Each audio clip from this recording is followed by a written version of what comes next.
Olá, este é o Mais 365, um percurso diário com a Bíblia, onde caminhamos pela história da salvação e deixamos que ela dê sentido à nossa própria história. Durante 365 dias, do Gênesis ao Apocalipse, com a tradução da Difusora Bíblica, descobrimos que Deus continua a agir no tempo e na vida concreta de cada um. Eu sou o Francisco e este podcast nasce das equipas de jovens de Nossa Senhora. Lemos a Bíblia inteira, um dia de cada vez, sempre sob o olhar de Maria.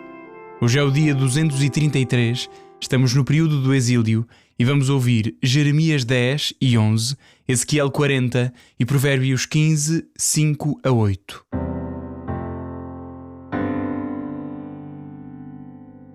Jeremias 10. Ouvi, ó casa de Israel, a palavra que o Senhor vos dirige. Assim fala o Senhor. Não imiteis o procedimento dos pagãos, nem temais os sinais celestes como temem os pagãos. De facto, a religião desses povos não é nada. É apenas madeira cortada na floresta, obra trabalhada pelo cinzel do artista, adornada com prata e com ouro. Fixam-nos com pregos e a golpes de martelo para que não se movam. Estes deuses assemelham-se a espantalhos num campo de pepinos.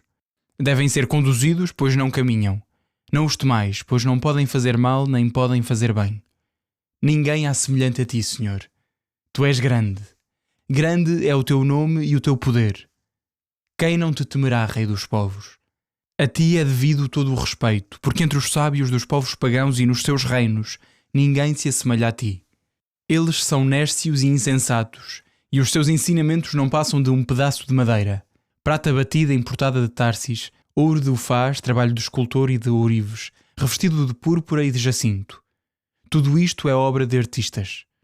O Senhor, porém, é verdadeiramente Deus, Deus vivo, Rei eterno. A terra treme diante da sua cólera, e os povos pagãos não podem suportar a sua ira. Dizei-lhes, portanto, os deuses que não fizeram o céu e a terra desaparecerão da terra e de debaixo dos céus. Só ele criou a terra pelo seu poder, consolidou o mundo pela sua sabedoria e estendeu os céus pela sua inteligência. Ao som da sua voz reúnem-se as águas nos céus e as nuvens elevam-se dos confins da terra. Faz que apareçam relâmpagos no meio das chuvas, solta os ventos dos seus reservatórios. Então todo o homem se tem por nércio e imbecil. Todo o artista tem vergonha do ídolo que concebeu, porque fundiu apenas falsidade desprovida de vida. São apenas nada, obras ridículas, que perecerão no dia do castigo. Quão diferente deles é o Deus de Jacó, pois foi ele quem tudo criou. Israel é a tribo de sua propriedade, o seu nome é Senhor do Universo. Apanha da terra o teu fardo, tu que habitas na cidade sitiada. Porque assim falou o Senhor. Desta vez, atirarei para longe os habitantes desta terra e os atribularei para que me encontrem. Ai de mim, por causa da minha ferida. É incurável a minha chaga. Mas eu disse, este é o meu castigo, devo suportá-lo. A minha tenda foi devastada, todas as suas cordas se quebraram. Os meus filhos abandonaram-me, já não existem. Não tenho ninguém para me levantar a tenda nem para estender os meus panos. Na verdade, os pastores foram insensatos, não buscaram o Senhor. Por isso não prosperaram e os seus rebanhos dispersaram-se. Eis que já se ouve um grande rumor e se avizinha o eco de um imenso tumulto que vem da direção do norte, para reduzir as cidades de Judá a um deserto e a um covil de chacais. Bem sei, Senhor, que o homem não é dono do seu destino, e o caminhante não pode dirigir os seus passos. Castiga-me, Senhor, mas com equidade, não na tua ira, para que não seja reduzido a nada. Derrama o teu furor sobre as nações que te desconhecem, sobre as tribos que não invocam o teu nome, porque devoraram Jacó, consumiram-no e devastaram os seus campos.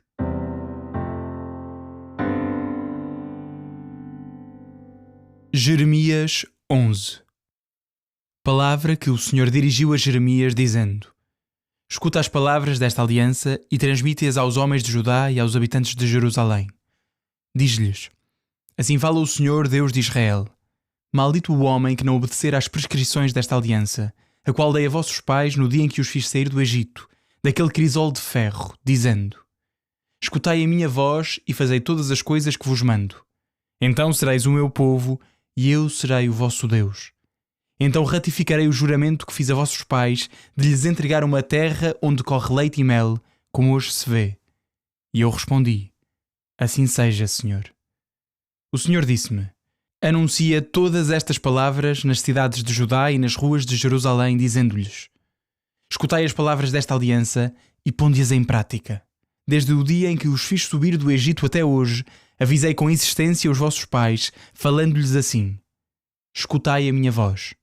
Eles, porém, não a escutaram, não atenderam, seguindo obstinadamente as más inclinações dos seus corações. Então executei contra eles todas as ameaças contidas nesta aliança, que lhes tinha mandado observar e que não observaram. O Senhor disse-me: descobriu-se uma conjuração entre os habitantes de Judá e de Jerusalém. Eles tornaram às iniquidades dos seus antepassados, que se recusaram a escutar as minhas palavras. Estes também servem e seguem deuses estrangeiros. A casa de Israel e a casa de Judá violaram a aliança que eu firmara com os seus pais. Por isso, assim fala o Senhor: descarregarei sobre eles calamidades às quais não poderão escapar. E quando gritarem por mim, eu não os atenderei. Então as cidades de Judá e os habitantes de Jerusalém irão clamar aos deuses a quem ofereceram incenso. Esses deuses, porém, não os salvarão no momento da catástrofe. Os teus deuses, ó Judá, são tantos quanto as tuas cidades. Tantos como as ruas que tens em Jerusalém são os altares levantados à ignomínia para neles oferecerem incenso a Baal. Tu, pois, não intercedas por este povo, não rogues, não supliques por ele, porque no tempo da sua desgraça, quando clamarem por mim, eu não os ouvirei. O que faz a minha amada na minha casa? Ela está a tecer intrigas. Acaso os teus sacrifícios e as carnes imoladas afastarão de ti as tuas desgraças para que te glories? Verdejante oliveira de belos frutos, eis o nome que te dera o Senhor. Porém, ao tumulto de um grande ruído, ateou-se-lhe fogo e queimaram-se os teus ramos. O Senhor do Universo, que te plantara, declarou calamidades contra ti por causa dos crimes cometidos pela casa de Israel e pela casa de Judá. Irritando-me, queimaram incenso em honra de Baal. O Senhor instruiu-me e eu entendi. E então vi com clareza o seu proceder para comigo. E eu, como manso cordeiro conduzido ao matadouro, ignorava as maquinações tramadas contra mim, dizendo: destruamos a árvore no seu vigor, arranquemo-la da terra dos vivos, que o seu nome caia no esquecimento. Mas o Senhor do Universo, justo juiz, sondou os rins e o coração. Que eu seja testemunha da tua vingança sobre eles, pois a ti confio a minha causa. Por isso, assim fala o Senhor contra os homens de Anatote, que conspiram contra a minha vida, dizendo: cessa de proclamar oráculos em nome do Senhor se não queres morrer às nossas mãos. Por tal motivo, isto diz o Senhor do Universo: vou castigá-los. Os jovens morrerão à espada, os seus filhos e filhas perecerão de fome. Ninguém escapará, porque quando chegar o tempo do castigo, mandarei a desgraça sobre os habitantes de Anatote. Ezequiel 40. No início do 25º ano, no 10º dia do mês, 14 anos depois da ruína da cidade, nesse mesmo dia, a mão do Senhor esteve sobre mim e levou-me em visões divinas ao país de Israel.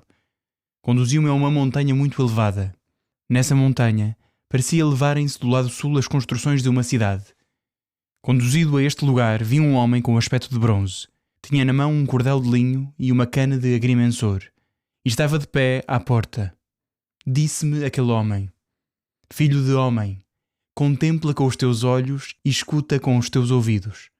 Presta atenção a tudo o que eu te mostrar, porque foi para isso que foste conduzido até aqui. Dá a conhecer à casa de Israel tudo o que eu te mostrar. E eis que um muro exterior formava a cerca do templo. O Senhor tinha na mão uma cana de medir de 6 côvados. Cada côvado tinha uma mão a mais que o côvado corrente. Mediu a espessura dessa construção e a altura da mesma. Cada uma media uma cana. Depois, dirigiu-se à porta oriental, subiu os degraus e mediu a soleira da porta, a qual tinha uma cana de largura. Cada aposento tinha uma cana de comprimento e uma cana de largura. Entre os aposentos havia um espaço de 5 côvados. A soleira da porta, do lado do vestíbulo para o interior, media uma cana. Mediu o vestíbulo da porta na direção do interior. Media uma cana. Mediu o vestíbulo da porta, tinha 8 côvados e o seu pilar 2 côvados. O vestíbulo dava para o interior. Os aposentos da porta oriental eram 3 de um lado e 3 do outro. Todos tinham as mesmas dimensões e os pilares dos 2 lados tinham também as mesmas dimensões. Mediu a largura do vão da porta, que era de 10 côvados, e a altura da porta, que era de 13 côvados. havia em frente dos aposentos um espaço de 1 côvado de cada lado. Cada aposento tinha 6 côvados de um lado e 6 côvados do outro. Mediu o pórtico desde o teto de um aposento até ao teto do outro, e a largura era de 25 côvados entre as duas entradas opostas. Depois contou 60 côvados para os pilares. Perto deles ficava o átrio que cercava o pórtico. O espaço entre a porta de entrada e o vestíbulo da porta interior era de 50 côvados. Havia nos aposentos janelas gradeadas nas paredes interiores do pórtico. Também havia janelas no vestíbulo em toda a volta que davam para o interior. Os pilares estavam ornados com palmeiras. Em seguida, fez-me entrar no átrio exterior, onde se encontravam aposentos e um pavimento dispostos a toda a volta do átrio. Havia 30 aposentos neste pavimento. O pavimento estendia-se de cada lado dos pórticos, numa extensão igual à dos pórticos. Era o pavimento inferior. Mediu a largura do átrio desde o pórtico inferior até ao átrio interior de fora a fora. Media 100 côvados para leste e para norte. Mediu o comprimento e a largura do pórtico setentrional do átrio exterior. Os compartimentos aí eram 3 de cada lado. Os seus pilares e os vestíbulos tinham as mesmas dimensões que os do pórtico oriental. 50 côvados de comprimento por 25 de largura. As janelas, o vestíbulo e as palmeiras tinham as mesmas dimensões que o pórtico oriental. Subia-se para lá por 7 degraus, em frente dos quais ficava o vestíbulo. Em frente do pórtico setentrional, como do oriental, havia uma porta que dava para o átrio interior. Ele mediu a distância de um pórtico ao outro, 100 côvados. Conduziu-me depois ao lado sul. Mediu os pilares e o vestíbulo. Tinham as mesmas dimensões. Este pórtico tinha, em toda a volta, assim como o seu vestíbulo, janelas semelhantes às outras. Media 50 côvados de comprimento e 25 de largura. A ele se subia por 7 degraus, em frente dos quais ficava o quarto vestíbulo. De cada lado havia palmeiras nos pilares. E o átrio interior tinha um pórtico para sul. Ele mediu a distância de um pórtico ao outro na direção sul, 100 côvados. Conduziu-me ao átrio interior pela porta meridional. Mediu o pórtico meridional, o qual tinha as mesmas dimensões que os outros. Os compartimentos, os pilares e os vestíbulos tinham as mesmas medidas. Esse pórtico, assim como o vestíbulo, tinha janelas à volta. Media 50 côvados de comprimento por 25 de largura. E o vestíbulo em toda a volta, 25 côvados de comprimento por 5 de largura. O vestíbulo dava para o átrio exterior. Tinha palmeiras nos seus pilares e a escada tinha 8 degraus. Depois conduziu-me ao pórtico que dá para o oriente e mediu-o. Tinha as mesmas dimensões. Os compartimentos, os pilares e o vestíbulo tinham as mesmas dimensões. Este pórtico tinha, assim como o vestíbulo, janelas em toda a volta. Media 50 côvados de comprimento por 25 de largura. O vestíbulo dava para o átrio exterior. Havia palmeiras nos pilares, de cada lado, e uma escada de 8 degraus. Conduziu-me depois ao pórtico setentrional e mediu-o. Tinha as mesmas dimensões. Os compartimentos, os pilares e o vestíbulo também tinham as mesmas dimensões. Tinha janelas em toda a volta, media 50 côvados de comprimento por 25 de largura. O vestíbulo dava para o átrio exterior, havia palmeiras nos pilares de cada lado e a sua escada tinha 8 degraus. Depois, conduziu-me ao pórtico oriental. Havia um aposento que se abria para os pilares dos pórticos. Era lá que se lavavam os holocaustos. E no vestíbulo do pórtico havia de cada lado 2 mesas, sobre as quais se degolavam as vítimas destinadas aos holocaustos, aos sacrifícios pelo pecado e aos sacrifícios de reparação. Do lado exterior, por onde se subia, à entrada do pórtico setentrional havia 2 mesas, e do outro lado, para o vestíbulo do pórtico, 2 mesas. Havia também, junto ao pórtico, 4 mesas de cada lado, ao todo 8 mesas, sobre as quais se imolavam as vítimas. Para os holocaustos, havia ainda 4 mesas talhadas em pedra, com 1 côvado e meio de comprimento e 1 de altura. Sobre elas colocavam-se os instrumentos com que se imolavam as vítimas para os holocaustos e para os outros sacrifícios. Tinham em todo o circuito interior rebordos da largura de 1 mão. Era sobre estas mesas que se colocava a carne para os sacrifícios. No pátio interior, fora do pórtico interior, estavam os lugares dos cantores. Um ao lado do pórtico setentrional, voltado para sul, e o outro ao lado do pórtico oriental, voltado para norte. Ele disse-me: este aposento, voltado para sul, é destinado aos sacerdotes que guardam o templo, e o aposento que dá para norte é para os sacerdotes que guardam o altar. São os filhos de Sadoc, que entre os filhos de Levi se aproximam do Senhor para o servir. Mediu o átrio, era um quadrado que tinha 100 côvados de comprimento por 100 de largura. O altar encontrava-se em frente do edifício do templo. Depois conduziu-me ao vestíbulo do templo, cujas pilastras mediu 5 côvados de cada lado, enquanto a largura do pórtico era de 3 côvados de cada lado. O comprimento do vestíbulo era de 20 côvados e a sua largura de 12. Havia 10 degraus para se subir para lá e havia colunas junto dos pilares, uma de cada lado.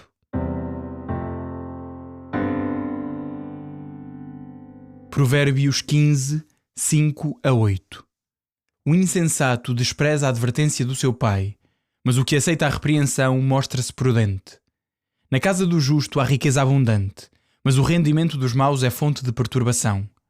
Os lábios dos sábios derramam sabedoria, mas não assim o coração dos insensatos. Os sacrifícios dos ímpios são abomináveis ao Senhor, mas é-lhe agradável a oração dos homens retos.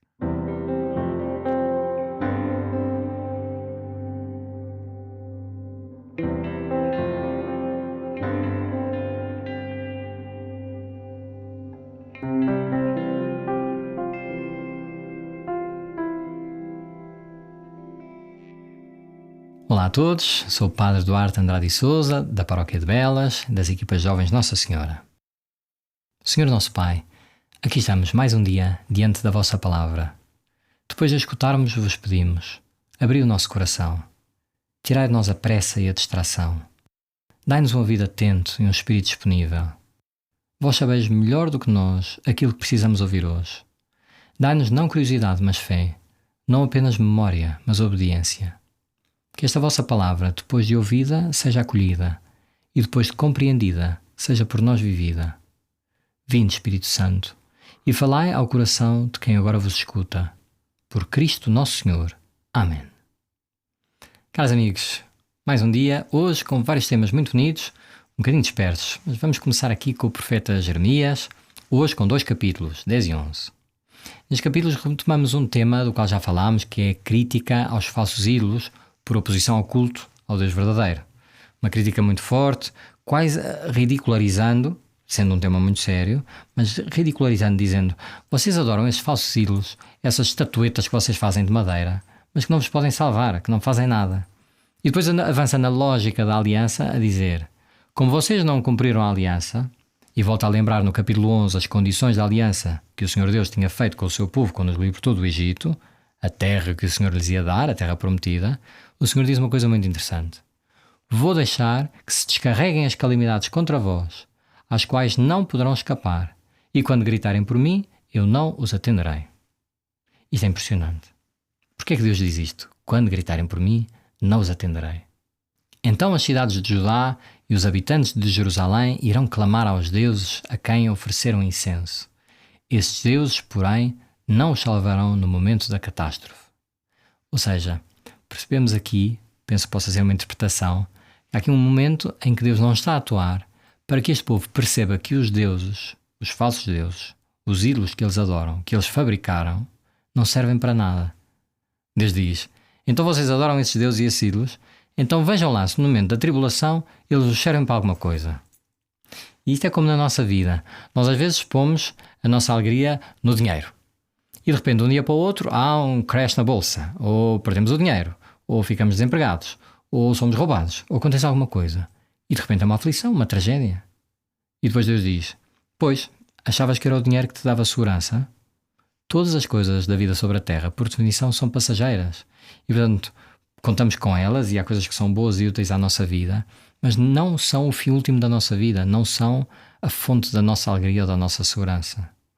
Ou seja, Deus permite que aconteça aquilo e no imediato não nos salva, digamos assim, não porque não gosta de nós, mas para nos fazer perceber que não podemos pôr a nossa alegria e a nossa segurança e a nossa confiança nesses falsos deuses, nem até, o que é ainda mais difícil de compreender, nas outras pessoas.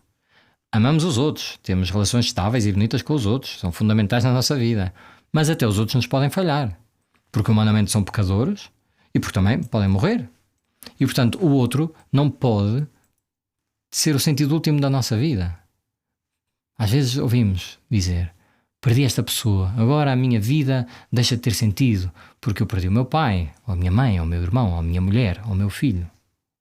Não, é uma dor imensa, claro que é uma dor imensa e a nossa vida fica marcada até ao fim. É uma dor imensa que carregamos, mas a nossa vida continua a ter um sentido. Há razões de alegria para a nossa vida, porque Cristo é o sentido da nossa vida e Cristo nunca nos abandona. Ele não morre. Então parece-me que é este sentido que Deus está a dizer quando não atende aos pedidos do seu povo. É para os fazer experimentar que os falsos ídolos não os vão salvar.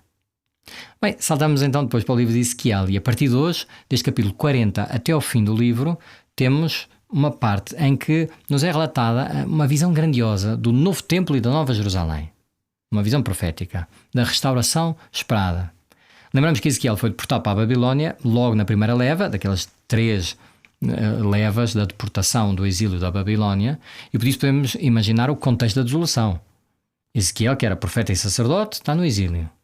Nós imaginamos o que é sair da nossa cidade, do nosso país, estarmos longe da nossa família. Este drama dos refugiados, que hoje em dia há tantos aí pelo mundo fora. Mas não era só isso. Para o povo de Israel havia este drama de estarem longe do templo. O templo, já o disse várias vezes, era o lugar onde Deus vivia. Então não estavam longe apenas da sua terra, da sua família. Estavam longe de Deus. Não tinham esta consciência que nós temos. Bem, Deus está presente, claro, numa igreja, no sacrário, de forma única. Mas Deus está presente no nosso dia-a-dia. Nós sabemos. E temos muitas igrejas. E mesmo não tivéssemos, Deus está presente no dia-a-dia. E mais, nós somos templos do Espírito Santo. Deus está presente em cada um de nós. Eles sofreram muito, o povo de Israel, porque estavam longe do templo. E mais, porque o templo tinha sido destruído. E então, nesta visão, um anjo, este homem de bronze, cujo aspecto era como o de bronze, diz a profecia, leva o profeta em espírito a uma alta montanha, que nós percebemos que é Jerusalém, e mostra-lhe este novo templo. E depois começamos aqui, a partir do capítulo 40, uma descrição muito pormenorizada, como lemos há bocadinho, com muitas medidas do muro, da porta exterior oriental, do átrio exterior, do pórtico setentrional, do átrio interior, do altar, todas essas coisas. Lembramos, não sei se aqui há alguém traumatizado com o Pentateuco, sobretudo o livro do Levítico, com todas aquelas descrições. Bem, não vamos voltar a isso. Mas agora este capítulo tem algumas descrições. O que é que podemos dizer acerca disto e destas descrições? Em primeiro lugar, esta visão é uma resposta. Se lembram, há uns tempos, no início de Ezequiel, os capítulos 10 e 11, havia aquela tragédia, a visão da glória de Deus que tinha abandonado o templo. Com a destruição do templo, a glória de Deus abandona o templo. Então isto agora é a resposta no próprio livro de Ezequiel. Há uma mensagem de esperança. A glória de Deus há de voltar. O templo há de ser restaurado. Depois, a própria estrutura do templo tem um significado. O muro significa uma separação que existe entre o templo e o que está fora do templo. De facto, entre Deus e os homens há uma separação, no sentido em que aquilo que é sagrado não é profano. Nós precisamos, na nossa vida, entrar no domínio de Deus. Deus quer entrar na nossa vida. E é verdade, Deus está presente no cotidiano da nossa vida. Mas precisamos dar o passo para nos aproximarmos de Deus. Chama-se conversão. É preciso deixar o que é mundano. E todas as medidas, por oposição àquilo que ouvimos em Jeremias, mostram-nos que é Deus que determina como é que se constrói o templo, como é que se faz o templo. Os ídolos são feitos pelos homens. Nós inventamos as estatuetas, são coisas nossas, produção nossa. E por isso são maus e não servem para nada. O templo é feito por Deus. Deus é que manda, Deus é que diz quais é que são as medidas. A descrição mostra também que há uma ordem nas coisas. Onde está Deus, há ordem. Deus ordena as coisas. Quando Deus não está na nossa vida, temos a vida desordenada, o nosso coração está desordenado e as relações entre nós são desordenadas. E há também nesta descrição uma progressão. Nós vamos vendo, nos próximos dias vamos vendo que há uma progressão. Há muros, há escadas, vai subindo até o altar, até o Santo dos Santos. Também na nossa vida cristã há uma progressão. Também na igreja há uma hierarquia. Terminamos por hoje e volto a lembrar que temos de ter presente nestes dias, quando estamos a ler Ezequiel e Jeremias, estamos a trabalhar em paralelo. Por um lado, Jeremias vê aproximar-se a tragédia da destruição, da invasão de Jerusalém e do exílio, mas Ezequiel já vive nesse tempo e já está a ter as visões proféticas da restauração. Eu penso que para a nossa vida isto também pode acontecer. Às vezes estamos abatidos com o peso do nosso pecado, vemos os nossos fracassos, parece que a vida não anda para a frente, estamos desanimados, mas temos esta tensão. Porquê? Porque há uma vitória que acontece já na nossa vida. Cristo já venceu, Ele já morreu e já ressuscitou. Por isso, mesmo que na nossa vida parece que ainda não tenha acontecido esta vitória, a nossa esperança é mesmo uma certeza, não é uma coisa vaga. Nós temos a certeza da vitória de Jesus. Estamos num combate. Basta apenas juntarmos ao lado que já sabemos que é vitorioso, que é o lado de Cristo. E até amanhã, se Deus quiser.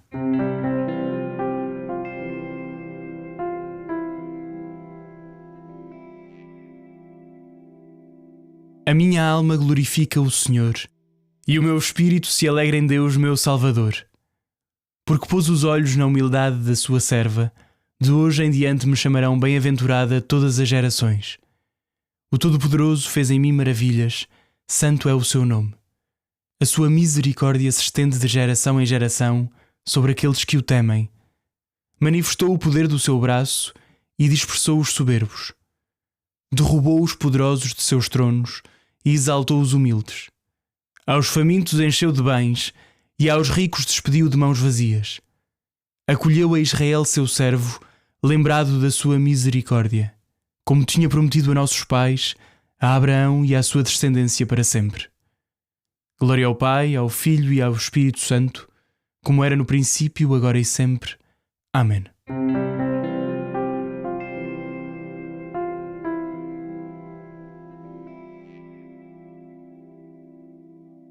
Final do dia 233, um episódio para todos os que tinham saudades das descrições do templo. Um abraço em Cristo, até amanhã.